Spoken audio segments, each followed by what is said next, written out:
es una sesión de preguntas y respuestas. Si ustedes tienen alguna pregunta que va surgiendo durante la enseñanza, que no quedó sin resolver, alguna cosa que quieran preguntar sobre el tema, pueden enviarlas a este código QR que vamos a dejar en la pantalla en el siguiente receso. Usted puede dejar su pregunta ahí, no tiene que poner su nombre porque algunos de pronto poner el nombre, mejor estar hacer una pregunta como anónimo para que podamos mirar al final las preguntas. También quería decirles que quizás no todos los libros de respuestas en Génesis están aquí, pero mostrarles que está autonomía sexual en un mundo posmoderno. Nos comentaba el pastor que hay un descuento el día de hoy para el material, entonces para que aprovechen esto. Y también están los libros de las respuestas para niños sobre la creación y la caída y sobre los dinosaurios y el diluvio, que son respuestas para niños sobre estos temas de la evolución y la creación. Y también hay una serie de 3 libros para niños sobre los fósiles, sobre los hombres simio y sobre Noé. A mí de verdad me gustaría saber sobre los fósiles, sobre los hombres simios, sobre Noé. También están buenísimos para los niños. Y finalmente el libro de por qué Dios me hizo niño y por qué Dios me hizo niña. Ya no están acá, quién sabe si ya se agotaron, pero estos fueron los que les mostré en la diapositiva. ¿Sí hay? Bueno, ¿por qué Dios me hizo niño y por qué Dios me hizo niña? Bueno, ahora vamos a hablar de un tema que podría decirse que suele ser el tema prohibido en las familias y en las familias cristianas, y es el tema del sexo. Y a pesar de que es un tema que no solemos hablar, es algo tan importante, y quisiera contarles algo de mi historia y dejarles ver que el sexo es algo muy importante en nuestras historias de vida. El buen o el mal uso del sexo, eso que el Señor ha creado. Por ejemplo, les presento a mis papás, don José y la señora Doris. Ese bebé que está en manos de ellos soy yo, de unas semanas de nacido, supongo. Y ¿saben qué pasó? Yo llegué al mundo por el sexo de mis padres. Pero quiero que piensen en algo. Mis papás no eran casados, se fueron de vacaciones y regresó embarazada mi mami. Ella estaba preocupada de cómo ahora tenía que casarse rápido antes de que se le notara la barriga y que el papá le iba a regañar, etc. Pero lo que digo esto es que la forma como tú usas el sexo determina de hecho cómo tienes tus hijos en este mundo, cómo inicia tu familia, cómo inició tu familia e inició tu vida, de hecho. Mis papás tuvieron otros 2 hijos, mis 2 hermanos, Sebas y Cris, y esta foto es como, yo tenía como unos 10 años, y como por esa época mi papá tuvo un problema de sexo fuera del matrimonio. Otra mujer, y él dejó la familia, dejó nuestra casa, como desde que yo tenía 11 años, y hubo un divorcio de mis padres, todo por un problema de sexo. ¿Sí? Lo trascendental que es el sexo en las vidas de muchos. El adulterio destruyó mi familia, y pues nosotros crecimos rodeados de varios tías, también de tíos, de hecho amigos, y había un amigo que era el esposo de una prima, casi tía, que está ahí en esta foto, y yo debo confesarles algo, creo que yo experimenté algo como confusión sexual, porque yo sentía que a él, a este hombre mayor, yo como que lo amaba. O sea, como que yo sentía que quería estar con él, como que me gustaba verlo, me gustaba estar con él. Y en ese tiempo no estaban tan fuertes las ideologías de género y todo esto, todos estos movimientos LGBTQ. Quizás yo no tuve a alguien que me dijera, no, es que usted es gay, entonces siga ese sentimiento, es porque usted es gay. No, gracias al Señor me guardó de eso, pero algo que me di cuenta es que todo hombre necesita amar profundamente a otro hombre, que se llama su padre. Y cuando un padre no está, eso también genera mucha confusión sexual en los hombres y también en las mujeres. Disfunciones de todo tipo que se pueden dar por ello. Un poquito más grande, cuando ya empiezan las niñas a ser interesantes, pues resulta que yo tenía como unos 15 años y yo todavía no tenía novia, como que no tenía una amiga así cercana, especial. Y entonces empezaban a decir, ¿y usted es que es gay o qué? ¿Por qué no tiene ninguna amiguita o una novia? De hecho me lo decía mi padre. Y yo digo todo esto porque aún hay presión externa de nuestra familia o del mundo, de los amigos, para decirles que ustedes qué, por qué no hace esto, por qué no hace lo otro, y empiezan a hablar una cantidad de mentiras para distorsionar nuestra sexualidad. Y cuando conocí a mi esposa, que fue como a los 15, 16 años, era un reto cómo vivir una amistad, aún cómo vivir una relación sana con el sexo opuesto. Cómo atravesar esas etapas de amistad, de enamoramiento, de una manera que glorifica al Señor. Y yo cuento toda esta historia porque la sexualidad no es algo ajeno a nadie. Y lo que vamos a hablar hoy no es un extraterrestre hablándoles, sino un ser humano que les puede entender. Y quiero decirles algo a los jóvenes que están aquí, sus papás también los pueden entender en esta área y les pueden dar consejos sabios. Los jóvenes a veces creen que nadie los entiende, pero sí, podemos entenderlos. Y mi esposa ha sido una bendición para mí. Hemos tenido tres hijas, bueno, ya viene el tercero, son dos hijas, Sofía y Salo.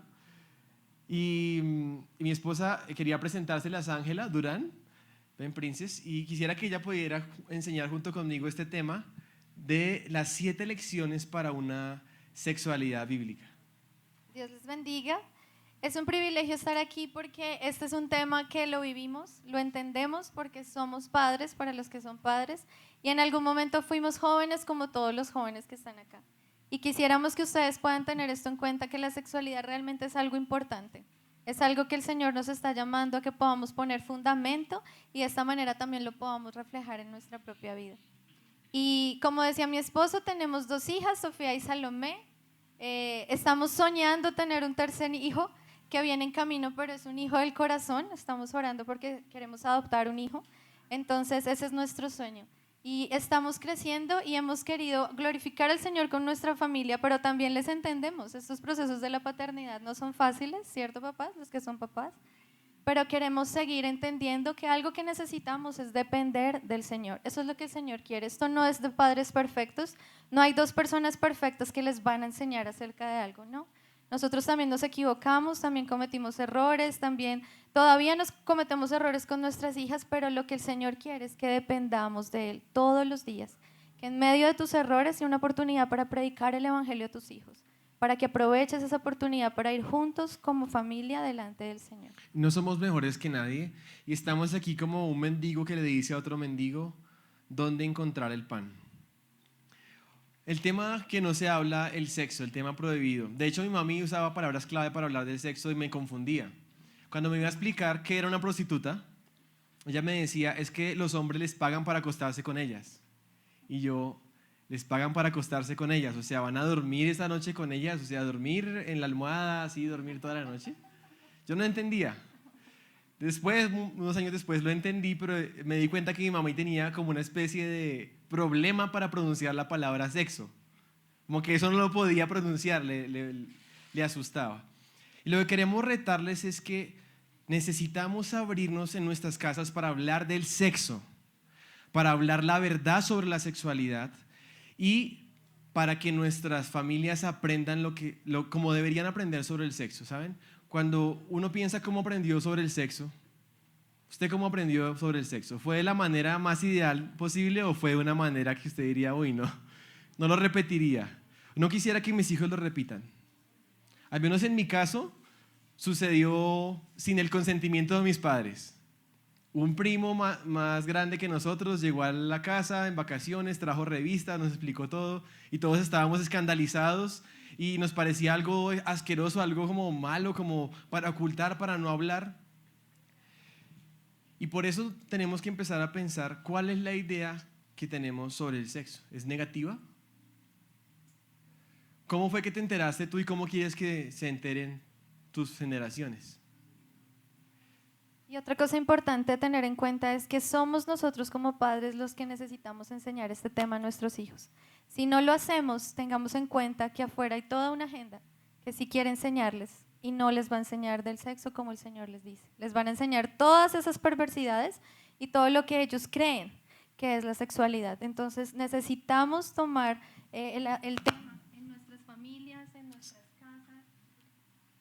Hola. Necesitamos en nuestras casas poder hablar de este tema porque realmente afuera hay una gran presión para cada una de nuestras familias.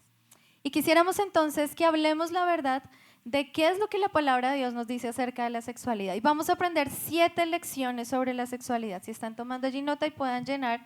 Y la primera es: aprende la legitimidad del sexo.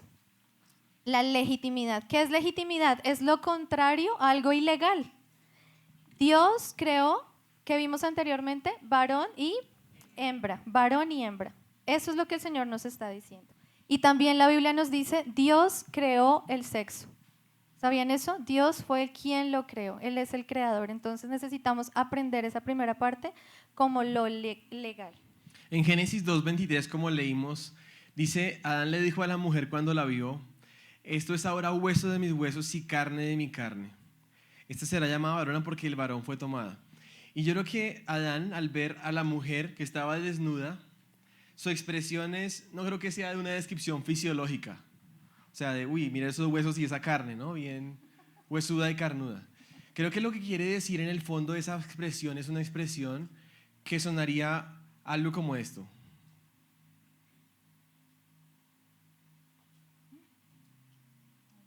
Espérese que ahí tenía un sonido, pero no está funcionando. ¿Será que está cerrado el audio? Ahí va. Ah, ese es.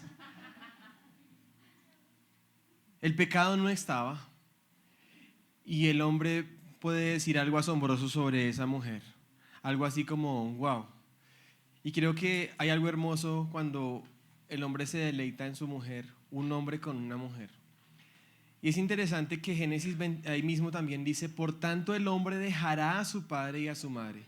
Y esto es importante porque el sexo en la Biblia ocurre después de que el hombre deja a su padre y a su madre. Primero dejas y luego tienes el sexo. De hecho, Adán y Eva no tenían papás. ¿Habían pensado en ese hecho? No tenían padres, estaban ellos dos, un hombre y una mujer. Y ese modelo es el que el Señor dice: entonces por esa razón el hombre dejará a su padre y a su madre. Para que haya una unión entre un hombre y una mujer, el sexo entre un hombre y una mujer, primero dejas a tus padres, es una condición previa, y entonces se unirá a su mujer y serán una sola carne. Y es importante ver que cuando en Génesis se habla de una sola carne, se está refiriendo a una relación sexual. ¿Por qué sabemos eso? Porque Pablo en el Nuevo Testamento, cuando habla de no te hagas una carne con una prostituta, o sea, no unirse con una prostituta es porque tiene una relación sexual con ella y se hace una carne con ella. Es literalmente una relación sexual. Así que Adán y Eva habrían tenido relaciones sexuales, no tenían papás y por lo tanto son el referente para las siguientes parejas que vendrían habiendo dejado a sus padres para tener relaciones sexuales. Y estaban ambos desnudos, ponga usted ahí, llene en literal a ambos, desnudos, Adán y su mujer, y no se avergonzaban. Imagínense esto, desnudos.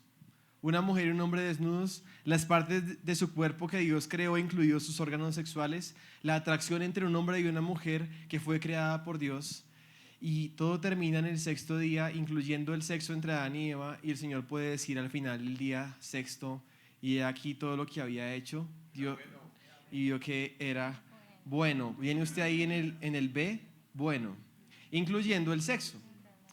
Entonces, los seres humanos son por naturaleza seres sexuales. Y queremos decirles algo. Les entendemos en que lo que se siente en el área sexual es real. No necesariamente todo es tentación, no es pecado en sí, pero va a haber un día en que vas a poder expresarlo y vas a poder disfrutarlo para la gloria de Dios, todo lo que tú quieras.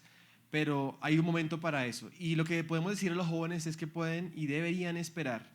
Hay una luz al final del túnel.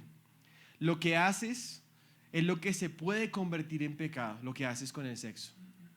Y queremos que vean esta analogía como un martillo. Piensa en el martillo. Solo el martillo se vuelve dañino si yo digo: no, Dios, en vez de usar ese martillo para construir una casa, lo voy a utilizar es para pegarle al que me cae mal.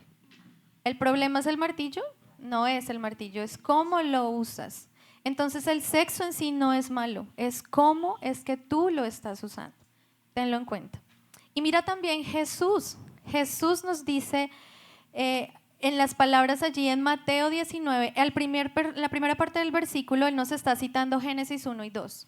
Y luego vemos que adiciona al final y dice, así que no son más dos, sino una sola carne. Por tanto, lo que Dios juntó no lo separa el hombre. ¿Quién junta? Dios. Entonces escribe allí, lo que Dios juntó. Entonces tenemos que ver es eso, el que junta un matrimonio es el Señor, no es el Estado, no es el notario, no es un pastor, es el Señor quien junta. Y esto nos está diciendo que Dios apoya las relaciones sexuales, pero dentro del matrimonio. Así es como Jesús nos lo está mostrando y nos está citando Génesis también. Fíjense en cómo él también nombra esto. Entonces nos muestra un hombre y una mujer de por vida. Y tengan esto en cuenta porque hoy escuchamos matrimonio igualitario, matrimonio gay, pero ¿saben? No es matrimonio. Porque para la Biblia, para el Señor, bíblicamente un matrimonio es entre un hombre y una mujer. Lo demás, llámenmelo comuniones o como quieran, pero no es un matrimonio según Dios. La segunda lección es que debemos aprender el propósito del sexo respecto a Cristo. Escriba ahí Cristo, el número 2. Y ustedes dirán, ¿en qué tiene que ver Cristo con el sexo o con el matrimonio? ¿Será que Cristo cierra los ojos cuando una pareja en matrimonio tiene una relación sexual o el Espíritu Santo sale de la habitación? Pues tiene mucho que ver con el sexo y Cristo. Efesios 5:31, Pablo está hablando de las relaciones conyugales, esposos y esposas, y Pablo cita Génesis capítulo 2, la que hemos leído ya varias veces. Por tanto, el hombre dejará a su padre y a su madre, se unirá a su mujer, los dos serán una sola carne. Génesis 2:24 es ese. Grande es este misterio. Escriba ahí usted misterio en la hojita. Misterio. Mas yo digo esto respecto de Cristo y de la iglesia. Pablo entendía muy bien cómo es que un hombre y una mujer se unen en una sola carne. Eso no tiene ningún misterio. Lo que sí es un misterio es cómo esa unión de un hombre y una mujer en el matrimonio y una unión sexual tan profunda refleja o representa algo respecto de Cristo y la iglesia. Y eso es muy importante, porque creo que el Señor diseñó la relación sexual en el matrimonio como el grado de unión y de intimidad más profundo que existe entre dos seres humanos, en donde son dos personas que pueden disfrutarse mutuamente, deleitarse en el amor mutuo, y puedes concebir, imagínate cómo es el tipo de amor de Cristo por su pueblo, para entregarse por nosotros, para entregarnos a Él, para deleitarnos en Él, para vivir para Él, para estar satisfechos en Él, para estar unidos a Él. ¿Pueden imaginarse eso? A veces a uno le parece que sí, como que eso del sexo es demasiado carnal para Dios. No, eso es algo tan espiritual, es tan profundo, es tan sagrado, tan santo, que por eso es tan destructivo también cuando uno lo hace disfuncionalmente. Así que el propósito principal del matrimonio es reflejar el amor eterno de Cristo por su iglesia.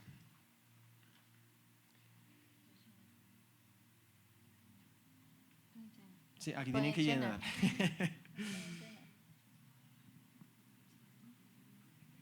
Piensen en esto, si el propósito del matrimonio fuera solamente procreación, ¿tú qué le dirías a una pareja que no puede tener hijos? Entonces, ¿es un matrimonio fracasado? No. Fíjate que los hijos no pueden ser parte de lo que un matrimonio trae, pero no es el propósito esencial del matrimonio. Los hijos, no es. O alguna gente dice, de hecho, las parejas que no pueden tener hijos, ellos están reflejando el evangelio, están reflejando el propósito que el matrimonio tiene. El solo hecho de estar los dos ya es suficiente. O algunos dicen, es que el matrimonio es para hacerme feliz, o sea, para encontrar la plena satisfacción de mi vida. Y les pregunto, si fuera así, entonces ¿por qué hay tantas tentaciones y fracasos en esta área? ¿Por qué hay tantos adulterios? ¿Por qué hay tanta promiscuidad? ¿Por qué hay tantos matrimonios que están sufriendo si ya están casados? Yo creo que los que estamos aquí casados sabemos que el matrimonio no ha sido la fuente de toda nuestra felicidad. Ahora, cuando pensamos así, probablemente estamos más dados a escuchar consejos como el siguiente. ¿Cuántas mujeres y hombres están ahí mendigando amor, suplicando amor, pidiendo migajas de amor, cuando verdaderamente vales tanto, mereces tanto? Mi pregunta clara es, ¿en serio vas a seguir ahí? Pues, ¿saben? Yo no merezco a mi esposa, ni ella me merece a mí. De hecho, yo no merezco mi salvación. No merezco el amor de Cristo por mí. No se trata de lo que merecemos, sino se trata de Cristo. Y como dice en Efesios 5:31, una mujer y un hombre que están proyectando ante el mundo perdido de la manera que Cristo ama a la iglesia. Y saben, cuando uno piensa desde la óptica de Cristo y del Evangelio, ¿será que el Señor se va a divorciar de su iglesia? Consideremos nuestra vida como iglesia del Señor. ¿Cómo eres tú como novia de Cristo, como esposa de Cristo? Quizás caprichoso, rebelde, flojo, infiel. ¿Y cómo responde Cristo? Te persigue aún. Su amor es incondicional para ti. Tú escapas y Él te busca. No existe la palabra divorcio en la mente de Cristo. Si pudiera, Él ya lo habría hecho, y si quisiera, tendría todos los argumentos para hacerlo. Pero no lo ha hecho y ha mostrado gracia en el Evangelio. Entonces se trata de Él. Y nosotros somos una familia que para muchos somos una familia ejemplar, un hombre y una mujer hermosos, un modelo. Pero les digo algo, por más hermosa que sea mi esposa, por más hermoso que me puedan ver a mí, tenemos que aprender algo hoy mismo, y es que somos una fuente de agua que nos sacia. Aquí no hay alguien que puede saciar tu vida. Te vas a desilusionar, porque vamos a hacer de esa persona un ídolo si tú crees que es una persona la que te va a saciar, la que te va a completar, en la que vas a estar satisfecho. Le estás poniendo una carga a otra persona que jamás puede dar, que solamente Dios puede hacer para nosotros. Y jóvenes que están aquí también, es que ustedes están pensando que algún día llegará ese príncipe azul, las chicas o los chicos que están, ay, la princesa, aquella. Pero saben, a veces pensamos, eso es un amor de las películas, porque ahora sí voy a ser feliz, todo me va a ir bien, todo va a ser hermoso, pero sabes, si estás pensando así, te vas a estallar, porque esa no es la realidad. Ningún humano puede hacerte completamente feliz, solo el Señor. Necesitamos como jóvenes, como hombres y como mujeres, entender que necesitamos estar completos en el Señor, completos en Cristo, satisfechos en Él, porque solamente Él nos puede hacer, lo puede hacer, nadie más lo puede hacer. Y si no estamos satisfechos en Cristo estando solteros, no hay ninguna razón para pensar que lo estaremos estando casados. Por eso tenemos una amiga que es soltera y le decimos, y ella nos dice también, lo que ya aprendí de esa lección, a veces algunos, no, es que si yo no estoy casado, estoy incompleto. Digo, no, si tú estás en Cristo, tú estás completa y es suficiente Él para ti. Ese es el estado en el que necesitas estar, no estado casado, sino estado en Cristo. Y el matrimonio, si viene o si no, eso ya es providencia del Señor. Pero no estás incompleta sin un hombre, porque lo tienes a Él. Y sabes, de hecho, en la Biblia el Señor se encuentra con una mujer, la mujer samaritana, ¿se acuerdan? Que había tenido 5 maridos, el que tenía en ese momento no era su marido. Y saben, si uno quiere encontrar su satisfacción en una persona, vas a seguir por el 6º y por el 7º y por el 8º, y no han visto personas así, porque están buscando donde no deben. Y el Señor, ¿saben qué le dice a esta mujer? Si sigues buscando esto, vas a tener sed, siempre vas a tener sed, pero si bebes del agua que yo te daré, no volverás a tener sed jamás. Eso solamente lo puede decir Cristo. ¿Qué clase de persona es el que puede asegurarnos eso a nosotros para estar saciados y completos? Bueno, sigamos. El punto número 3 es ahora aprende el propósito del sexo respecto a tu futuro esposo o esposa. Escribe allí, mi esposa o mi esposo, según el caso. Y aquí necesitamos pensar algo, y es, no sé si de pronto ustedes ya habían pensado, los que no se han casado, que tu futuro cónyuge ya vive. Y puedes escribir allí, vive, ya vive. Niños, su futuro cónyuge ya vive. ¿Sabían eso los que están aquí pequeños? El cónyuge ya vive, ya está. Y eso necesitamos tenerlo en cuenta, porque muchas personas creen que tenemos que ser fieles ya cuando me case. Antes no necesito ser fiel, pero desde ahora puedes serle fiel, porque ya esa persona vive. Entonces tú tienes que decidir amarlo lo suficiente para esperarlo, para respetarlo y para honrarlo. Cualquier cosa que hagas ahora o que vayas a hacer, joven, chico, ahora, fuera del matrimonio, fuera de esa persona, tú ya le estás siendo infiel. Entonces piénsalo de esa manera y decide realmente tomar esa decisión. no hacer más cosas. El mundo hace locuras, ¿no? Que las despedidas de soltero y que voy a hacer una cosa y ahí sí yo me voy a poner fiel. No, desde ahora tú ya puedes serle fiel, porque si no lo haces ya lo estás engañando. Y quiero decirles, por la gracia del Señor, estando ya en Cristo, y en medio de esa decisión de cómo interactuar con el sexo opuesto, creo que hay que tomar decisiones como joven al respecto de este tema. Y yo me propuse algo delante del Señor, y yo dije que quisiera ser un hombre de una sola mujer. No sabía si lo iba a lograr o no, pero yo al menos tuve la intención de hacerlo. O sea, quería, Señor, quisiera que mi única amiga especial, mi única novia, mi única esposa, sea una única mujer. Un hombre de una sola mujer, era mi meta. Y gracias al Señor, pues pude hacerlo. No es que yo sea mejor que nadie, pero digo, al menos como jóvenes hay que tomar decisiones. Si tú dices, yo quisiera ser un hombre de una sola mujer, yo quisiera ser una mujer o sea, un solo hombre, el hecho de que tú tomes esa decisión y que se la pongas delante del Señor, seguro que el Señor te va a ayudar a que sea así. ¿Cuál es el límite de interacción con el sexo opuesto? Si somos amigos, ¿qué tanto contacto deberíamos tener como amigos? ¿Qué tanto contacto físico deberíamos tener con una persona? El límite es el contacto que deberías tener con una persona diferente a tu esposo o tu esposa si ya estás casado. Pensemos en esto. Y mis hijas me sirven como ejemplo en este punto. Mi esposa tiene una foto con un amigo de hace muchos años, antes de que nos casáramos, y ese amigo la está agarrando así como mucho. Y entonces mi hija ve esa foto y ella odia a ese amigo, porque ella dice, mamá, ¿por qué ese hombre te está abrazando así? Entonces eso nos hizo caer en cuenta, oye, o sea, es que hasta hay ciertos abrazos que ni siquiera uno debería hacer. O sea, si yo no debería tomar de la mano a ninguna persona que no sea mi esposa, si yo no debería abrazar de cierta manera a ninguna persona que no sea mi esposa, entonces así debería vivir aún antes de haberla conocido. ¿Sí me hago entender? ¿Cuál es el límite de interacción con el otro sexo? ¿Debería estar recostado así? No, no debería estar. ¿Debería tener una mejor amiga? No debería tenerla, porque ella es, y si no la he conocido no debería buscar a otra. ¿Sí me hago entender? Ese debería ser la marca de comportamiento con el sexo opuesto, aún en la soltería. Y mujeres también, nosotras podemos tener ese límite antes de casarnos. Piensa que ya tu cónyuge existe. ¿Cómo te relacionas y cómo te relacionarás, jovencitas, con el sexo opuesto? ¿Cuál es el cuidado que tenemos? ¿Cuál es la manera en que hablamos, que nos mostramos ante ellos? Y sí es importante la forma en que vestimos. Tengamos todo esto en cuenta, porque esa es la santidad que el Señor quiere de nosotros, porque así te estás cuidando y estás cuidando a los demás. El hombre y la mujer fueron creados para el sexo. ¿Qué tanto de eso estamos nosotros también teniendo en cuenta y cuidando? En lo que hablamos, en lo que decimos, en cómo vestimos, en cómo nos acercamos.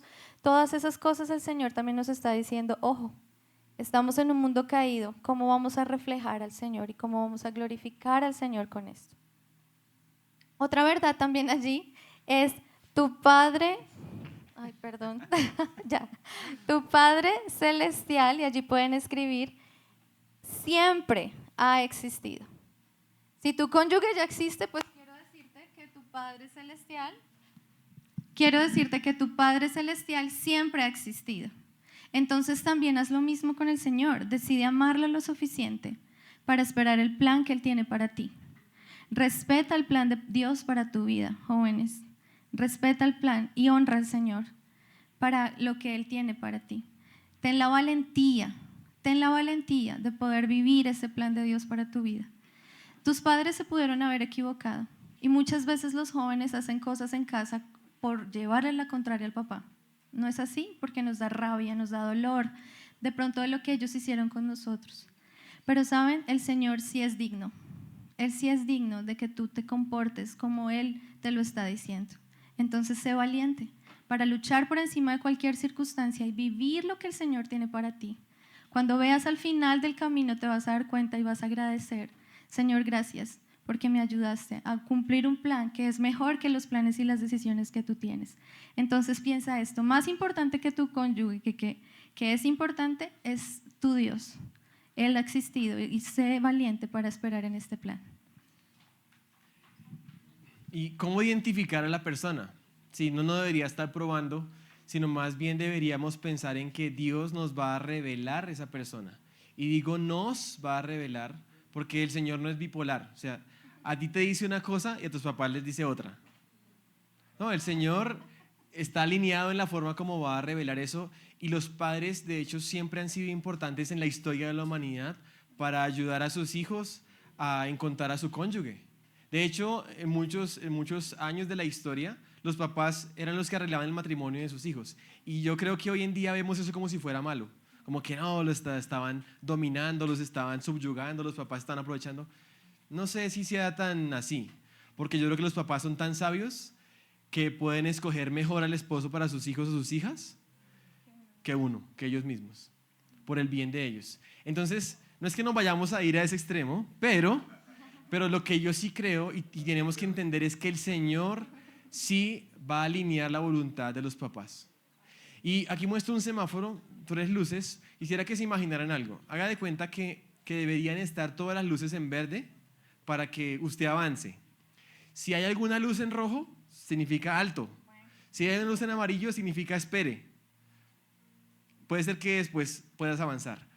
Pero quiero decirles 3 luces para que tengan en cuenta. La primera de ellas es que haya una correspondencia entre lo que la pareja siente y percibe del Señor en esa área.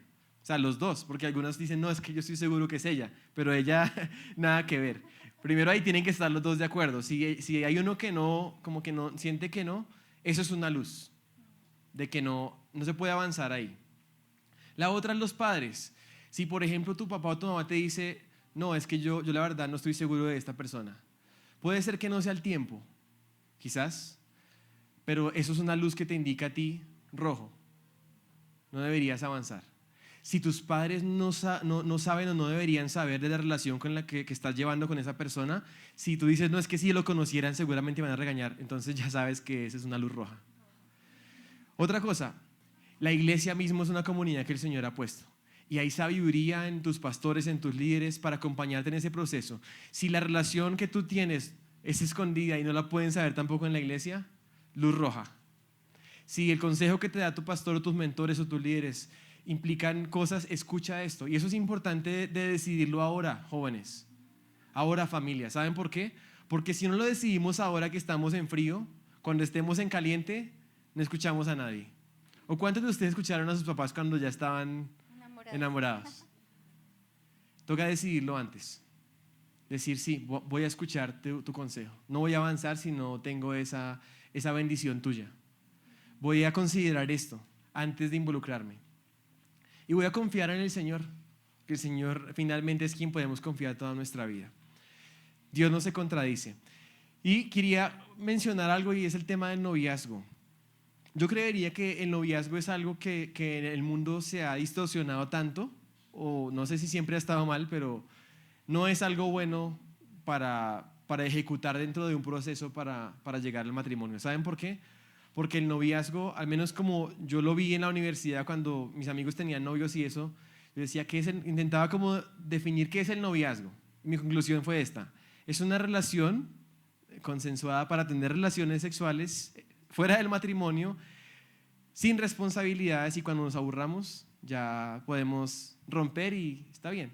Básicamente el noviazgo era un acuerdo para tener relaciones sexuales sin ningún compromiso. Los privilegios del matrimonio, pero sin las responsabilidades del mismo.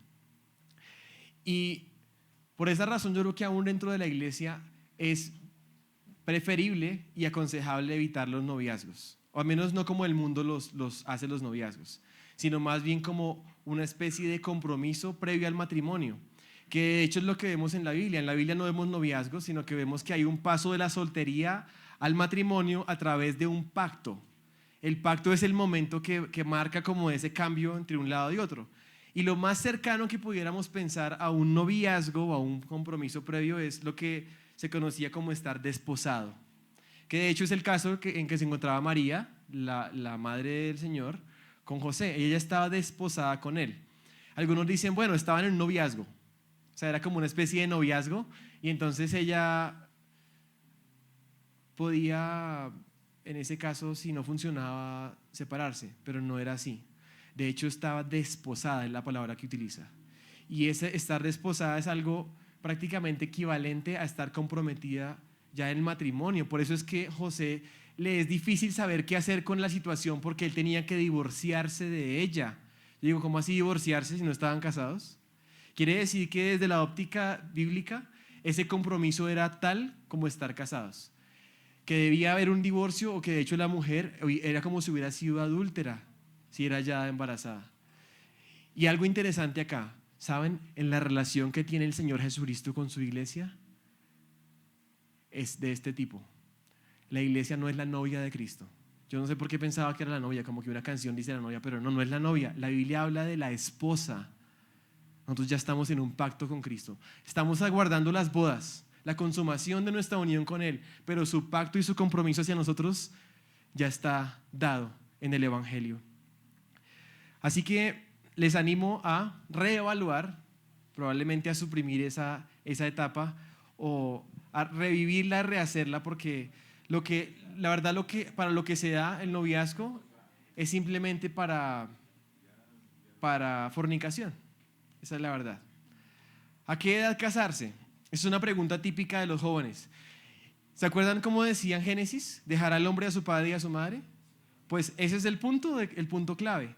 ¿En qué momento un hombre está en la capacidad de dejar a sus padres y unirse a su mujer y vivir afuera de su familia y de ser responsable por su familia? Eso determinará la edad. Algunos quizás se demoran muchos más años en llegar a esa edad, otros más rápido, pero ese sería el punto. Y ahora pregunto, ¿será que un joven de 13 o 14 años o aún de 15 años ya está en la capacidad para dejar a sus padres y unirse a su mujer? ¿Será que vale la pena empezar una relación seria a esa edad? No tiene sentido. No tiene ni siquiera para llevarla al cine y gastarle un helado. Tiene que pedirle plata a los papás para que le den. Entonces, cuando tenga la capacidad para dejar a sus padres, para ser responsable, para proveer, para proteger todo lo que vimos, puede ser que sea la edad. En la Biblia se habla de una edad, no es ley, pero la edad de 20 años para los hombres es una edad que marca un cambio digamos que de infante, por así decirlo, o de joven a hombre como tal. A los 20 años ya los israelitas podían ir a la guerra los hombres. Ese era el punto donde ya se definía. Entonces yo diría que los 20 años de ahí en adelante por lo menos ya puede funcionar de los 20. Yo me casé a los 21 y lo recomiendo. El matrimonio es una guerra, dice el pastor. A los 20 ya pueden ir a la guerra. Bueno, entonces sí, entonces creo que yo recomiendo casarse joven, es una bendición, no hay nada que esperar. Y yo me casé a los 21 y lo recomiendo. Y si el Señor ya trae a esa persona, si tú ya la conoces, si el Señor ya te ha dicho quién es, no esperes tanto también. Porque muchas veces hay una forma de pensar, es que yo primero tengo que cumplir mis sueños, yo primero tengo que hacer mi carrera, yo primero tengo que viajar, yo primero tengo que tener la casa, el carro, la beca, todo.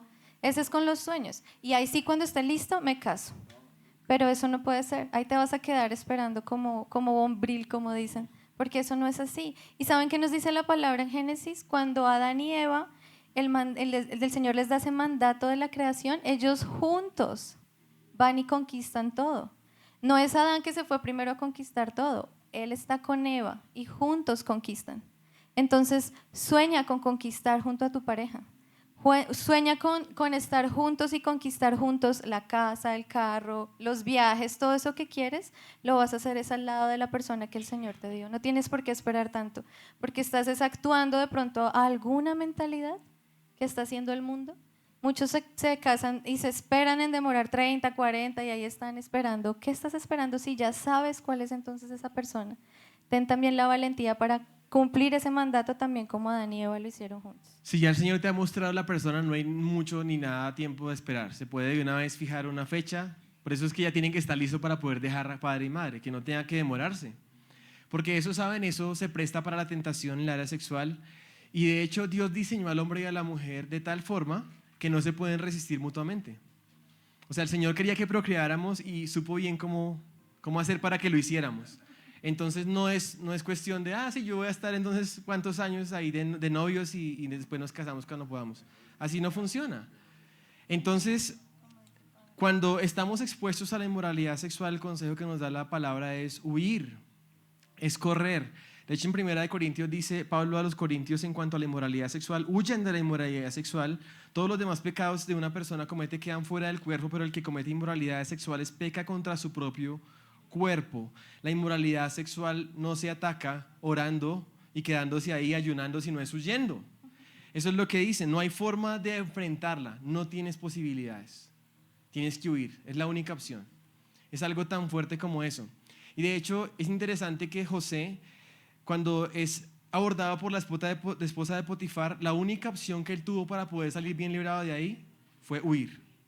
Él salió huyendo de ahí. ¿Y cuál era la razón para que él tomara la decisión de huir?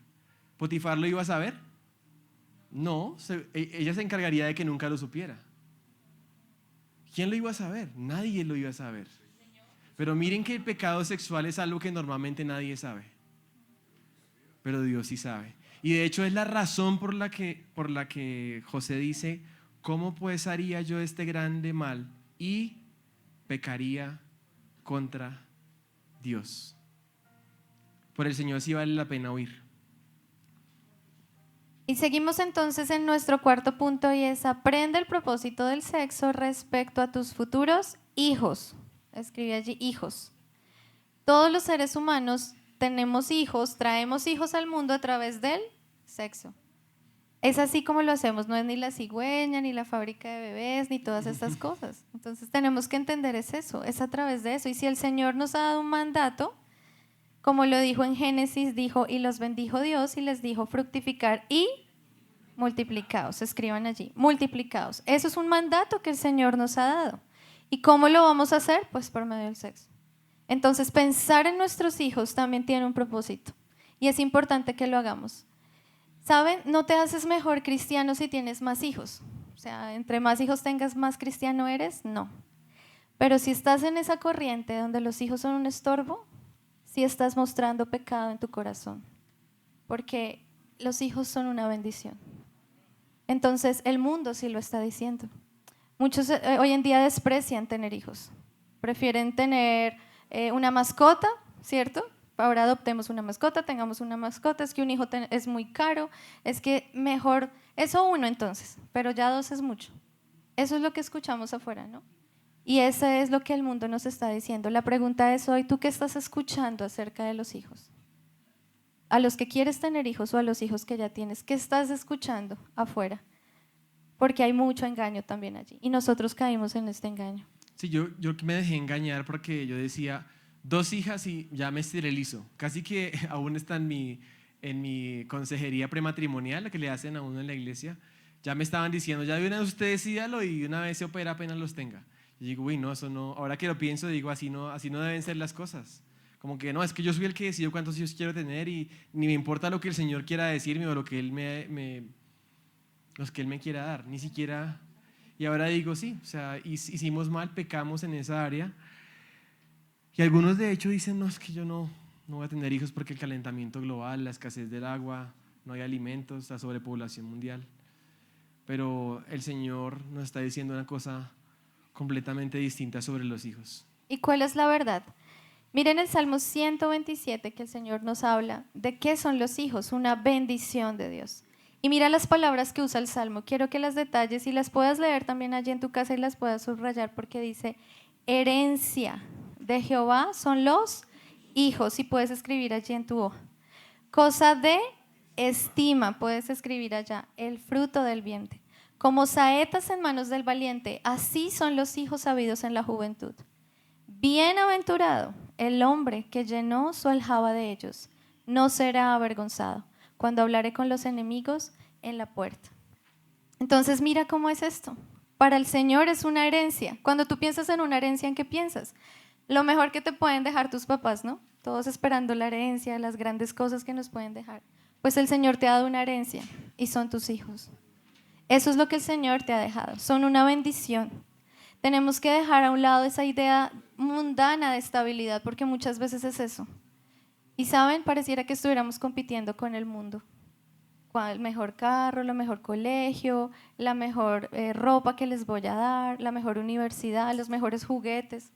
Pero eso no se trata de estabilidad, ¿saben?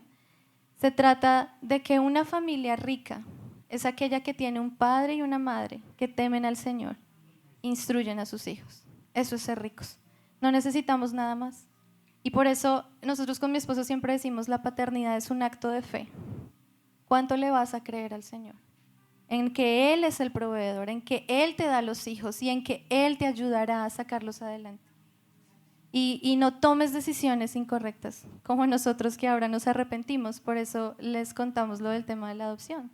Porque ahora sentimos, y siempre tu mujer vas a sentir eso en tu corazón, estamos hechas para la maternidad todo el tiempo. Va uno y luego quieres otro y quieres otro. Tienes ese instinto que el Señor te ha dado para eso. Porque para el Señor esa es la herencia que te ha dado a ti hoy.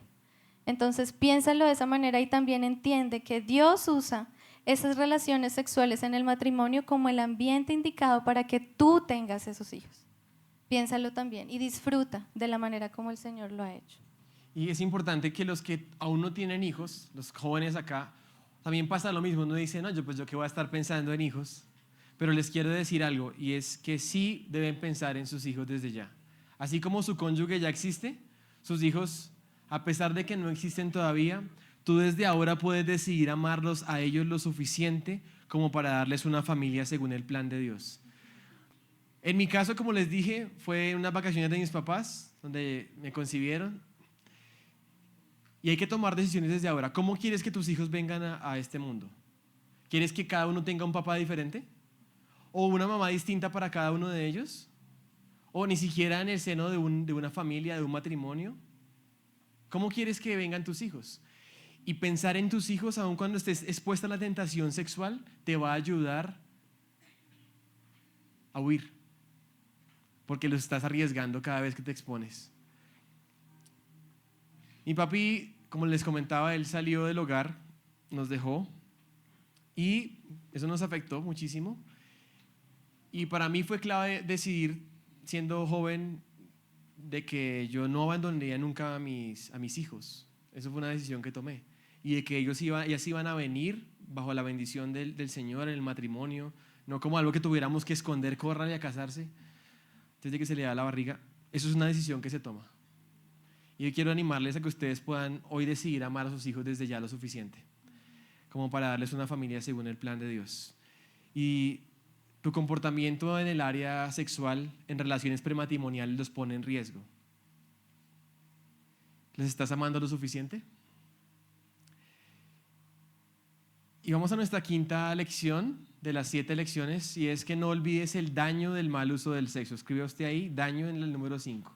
Y mira que anteriormente vimos 4 cosas positivas y hasta ahorita es cuando llegamos a lo negativo del sexo. Y así es como debemos enseñar y así es como debemos aprender. Por lo general siempre empezamos por lo malo, ¿no? Empezamos rápido, ¿cómo hacemos? ¿Y esto cómo es? ¿Y por qué es lo malo? Pero necesitamos empezar con lo positivo, con el fundamento. Pensar fundacionalmente como lo hizo Jesús, ¿recuerdan en la anterior charla? Así es como la palabra de Dios nos enseña lo bueno. Fíjate que en la palabra del Señor en Génesis también la descripción de la creación fue igual. Empezamos con que todo era bueno y después sí vimos lo malo.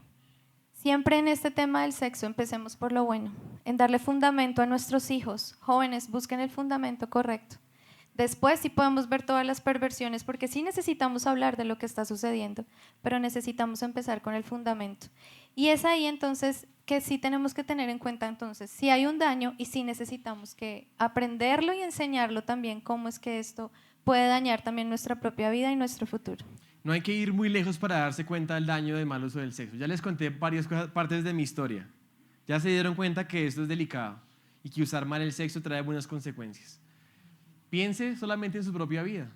Piense en sus familiares cercanos, un tío, un abuelo, en cómo ellos, al tomar decisiones equivocadas en cuanto a su sexualidad, hicieron mucho daño. Es una realidad. Divorcios, niños que crecen sin sus padres, abandonados, huérfanos, abortos, enfermedad de transmisión sexual, embarazos no deseados. ¿Qué tuvieron todos estos en común? Esto.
¿Y qué tuvieron en común todas estas personas anteriores con el mal uso del sexo?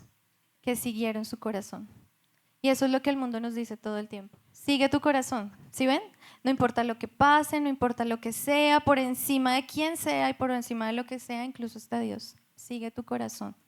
Pero ¿qué es lo que nos dice Dios? ¿Qué nos advierte? Engañoso es el corazón, más que todas las cosas. O sea, si algo conoces que es engañoso, piénsalo. ¿Qué crees tú? ¿Esto engaña? ¿Esto engaña? Pues más es tu corazón. Eso es lo que la Biblia nos está diciendo. Y no solo nos está diciendo que es engañoso, que nos dice también y es perverso. ¿Quién lo conocerá? Entonces la pregunta es, ¿debemos seguir nuestro corazón?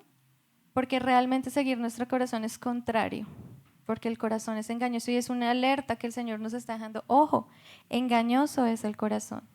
Y lo más lindo aún es ver Jesús mismo, que nos dice, y Él dice, dentro del corazón de los hombres salen todos los pecados. Mira lo que dice: los malos pensamientos, los adulterios, las fornicaciones, los homicidios, los hurtos, las avaricias, las maldades, el engaño, la lascivia, la envidia, la maledicencia, la soberbia, la insensatez. Todas estas maldades de dentro salen y contaminan al hombre. No es cuánto mires, no es a cuánto te expongas. El pecado nace de tu corazón. Así que no sigas tu corazón. Hay algo ahí, hay algo en nuestro corazón. Entonces, el peor consejo que podemos recibir es seguir nuestro corazón. Tengamos esto alerta, porque esto nos lleva al mal uso del sexo también. Y vamos a la sexta lección, que es: aprende que hay gracia de Dios para restaurar. Escribe usted ahí: gracia de Dios para restaurar. Por el pecado, mi sexualidad está rota y la tuya también. Tú ya has fallado o vas a fallar. Y necesitamos a Cristo. ¿Saben? Uno que cumplió en perfecta obediencia donde nosotros hemos fallado, que fue tentado en todo, incluidos los pecados sexuales, y que se puede compadecer de ti. Y por eso en el Señor Jesús tenemos la única esperanza. Y necesitamos volver a este punto. ¿Cómo se trata el pecado sexual? ¿Ocultándolo, como nadie sabe? ¿O ignorándolo? ¿O rindiéndonos a esos deseos? ¿O negando a Dios? Algunos se hacen agnósticos o ateos porque es más conveniente negar a Dios y pues ya así puedo pecar con tranquilidad. Quizás por razones inventamos excusas intelectuales para justificar nuestra inmoralidad. De hecho, en mi caso, cuando tenía como 15 años y estaba supuestamente escéptico y agnóstico y ateo, la realidad era que era por eso. Necesitaba estar tranquilo para poder ser inmoral sin ningún peso. Sabía que estaba mal, pero no me podía cambiar a mí mismo. ¿Qué hizo la diferencia? El Señor me salvó. Dios me llamó al arrepentimiento y a la fe en Cristo. Y huir es el resultado, pero en el fondo está el arrepentimiento y la fe. Que tú puedas reconocer que es pecado, que puedas ver la gravedad del pecado sexual y puedas ver a Cristo como tu Salvador, como aquel que te puede perdonar y que sobre todo te puede dar un nuevo corazón, con nuevos deseos. Solo Él puede hacer lo imposible, que es cambiar nuestro corazón. Mi corazón, un corazón de piedra en un corazón de carne. ¿Y ahora qué te llama el Señor? ¿Cómo se trata el pecado dentro de la familia? ¿Cómo se trata el pecado en la vida? Con arrepentimiento genuino. Cuando el pueblo de Israel pecó, lo que los profetas les llamaban a ellos era una y otra vez a arrepentirse. Era la primera cosa que decían. El Señor Jesús, cuando empezó su ministerio, Juan el Bautista cuando empezó su ministerio, ustedes ven primeras palabras que el Señor Jesús quedan registradas: es arrepentidos, porque el reino de los cielos se ha acercado. Arrepentidos y creer en el Evangelio. Y el profeta está llamando al pueblo a arrepentirse de una manera que no sea superficial, porque le dicen: rasguen su corazón y no sus vestidos. Miren cómo está describiendo ese aspecto del arrepentimiento: rasgando sus corazones. y conviértanse a Jehová su Dios, porque es misericordioso y clemente, tardo para la ira y grande en misericordia, y que se duele del castigo.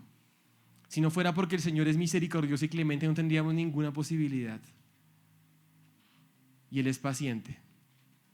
Y seguramente aquí hay jóvenes que ya no son vírgenes, que están luchando con el pecado sexual, personas aún adultos que ya creen que su vida es un fracaso porque ya fracasaron en eso y ya quedaron marcados y piensan que no hay nada. Algunos otros miran con lujuria porque el Señor dijo: cualquiera que mire a una mujer para codiciarla ha cometido adulterio en su corazón. La pornografía es una forma de pecado sexual, es fornicación gráfica. O algunos otros quizás han practicado un aborto y creen que ya no hay solución. Pero el mismo profeta Joel les dice a ellos que sí, el pecado tiene consecuencias y son reales. Que de hecho Dios juzga el pecado. Pero también les dice, de alguna forma, uno dice, el tiempo no se puede recuperar, ya lo que se perdió, lo que hice tiene esas consecuencias, ya estoy destinado a cargar con esto, con este fracaso toda mi vida. Pero de alguna forma que quizás no podemos ni entender, el profeta le dice esto al pueblo, lo que el Señor podía hacer cuando se arrepintieran y vinieran a Jehová. Él podía restituir los años que comió la oruga o el saltón, el revolcón, con la langosta. El juicio que el mismo Señor trajo contra ellos, el Señor, cuando ellos vienen en arrepentimiento y fe, aún de alguna forma puede restituir el tiempo. No sé cómo explicarlo, pero ¿tú crees que Dios pudiera hacer como un reset? Cuando tú vienes a Cristo, si tú vienes a Cristo hoy podría ser el primer día de toda tu vida, porque el Señor puede restituir el tiempo aún. Y eso es hermoso porque en ese proceso en que el pueblo es restaurado por el Señor, no diría, no, lo peor es haber caído en pecado, lo peor es haber sucedido todo esto. Y digo, si todo este proceso te lleva a ser como un pueblo humilde y pobre que confía en el nombre de Jehová, entonces todo eso tiene sentido. Nada de eso se va a quedar sin propósito, desaprovechado, sino que es algo hermoso ver cómo el Señor aún nos va a hacer unas personas más humildes que confían en Él. Y me parece más impresionante lo que sigue diciendo Sofonías, y es la actitud del Señor hacia un pueblo que se arrepiente, hacia un pueblo quebrantado y restaurado. Normalmente nosotros somos los que cantamos al Señor, los que elevamos cánticos a Él, los que danzamos a Él en alabanza. Pero hay un rincón en toda la Biblia en donde no somos nosotros, sino es el Señor el que se regocija con cánticos, el que se alegra sobre nosotros. Y es cuando ese proceso ocurre. Jehová está en medio de ti, de su pueblo poderoso, Él salvará, se gozará sobre ti con alegría, callada de amor, se regocijará sobre ti con cánticos. Ese es el Señor, que se regocija en el arrepentimiento y la restauración de su pueblo, en obrar para ellos salvación y vida. Y por eso necesitamos ver a Cristo. Algunos dirán, no, es que yo cuando llegue al altar virgen y vestido de blanco, uno pudiera decir, aquí está una persona que lo logró, que se guardó. Y yo te diría algo, aprendamos esto hoy, y es que finalmente nuestra única pureza sexual, y de hecho nuestra única pureza en sí, es la justicia de Cristo puesta en nosotros. Si en algo hemos de levantar nuestra cabeza y de levantar nuestro pecho, es en gloriarnos en Jesucristo, no en nuestro buen desempeño en esta área, porque todos hemos pecado. Si no enseñamos esto, si no entendemos esto, vamos a estar como fariseos, pensando que somos mejores que otros y no entendiendo que nuestra justicia y nuestra pureza vienen de Cristo. Así que aquí tenemos las 7 lecciones para una sexualidad bíblica. Entonces hagamos un repaso para que puedan escribir allí. Aprende la legitimidad del sexo, aprende su propósito respecto a Cristo, aprende su propósito respecto a tu futuro esposo o cónyuge, aprende su propósito respecto a tu futura familia, no olvides el daño del mal uso del sexo, aprende que hay gracia de Dios para restaurar. Y aprende que finalmente tu única pureza sexual, y de hecho nuestra única pureza en sí, es la justicia de Cristo. Oremos. Padre Celestial, gracias porque no tenemos otra cosa que reconocer tu bondad, tu misericordia, que eres clemente, lento para la ira y grande en misericordia para los que te temen.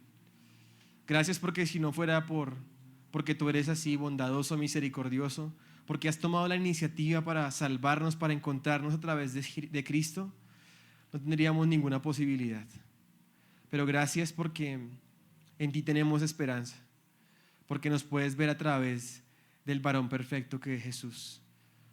Gracias porque Él llevó el castigo de mis pecados, porque Él sufrió en mi lugar, porque Él soportó la ira de Dios,